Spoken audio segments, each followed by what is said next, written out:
want to talk about a short, probably a real bad experience in my life, but it also made me stronger. Something that I was very uncomfortable with. And, to this day, it still hurts me, but I know life goes on and you got to keep moving on. You know what I'm saying? It's about experience with my best friend, my wife, of 22 years together total. And this was a few years ago, but I'll start from the beginning. The beginning was me and my wife were in California, getting on a plane coming back to Kansas City, Missouri, where I'm originally from. And on that flight, she's complaining about stomach pains. I heard her, do that before, but I'm kind of like, oh, okay, it just might be something you ate. Okay, and then fast forward to a night where she a morning, she wakes up in the morning and we have to, she's complaining about, stomach pains again. So we end up going to the hospital or the emergency room that morning, or around noon maybe. And we get there and the doctors run all these tests and they say, you got something inside your belly. There's something there. It's something that's inside your intestinal area, and it's the size of a orange or a baseball. It was like, wow, So they wanted to keep her and run tests on her. So they run these tests, but they said that they couldn't wait they didn't have enough time to wait to see if it was cancerous or not, even though they did where they take a piece of it off and take it back to the lab and try to find out if it's cancerous or not. In actuality, they just went ahead and did the surgery. After the surgery, we find out that it was cancerous, but they took everything out, took a third of the colon off, rather.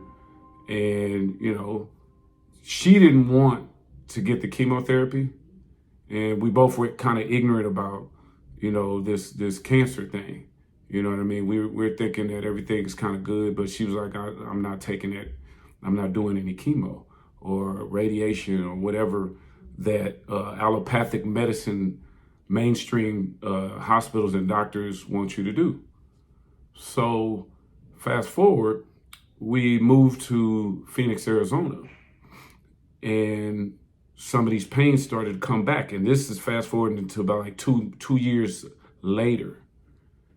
And it was probably 2017, late 2017. And she's experiencing those pains.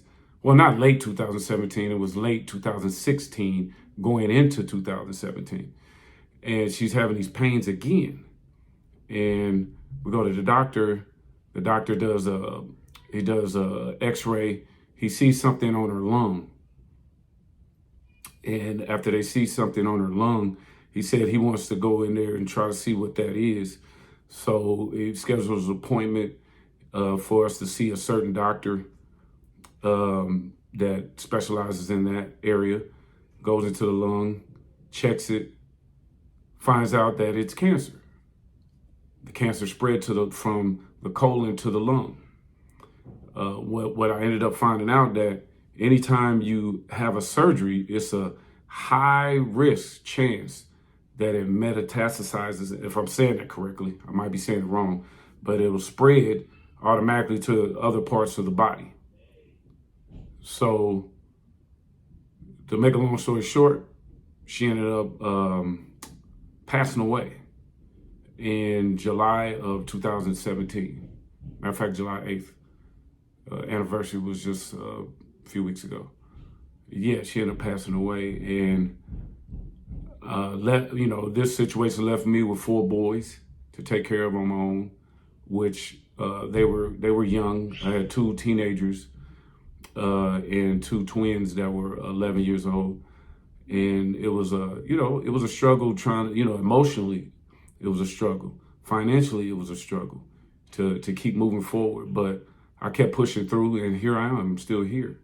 And I'm just trying to let you know about my story to let you know why I do what I do today, the way I take care of myself, the things that I put in my body, the things I don't put in my body.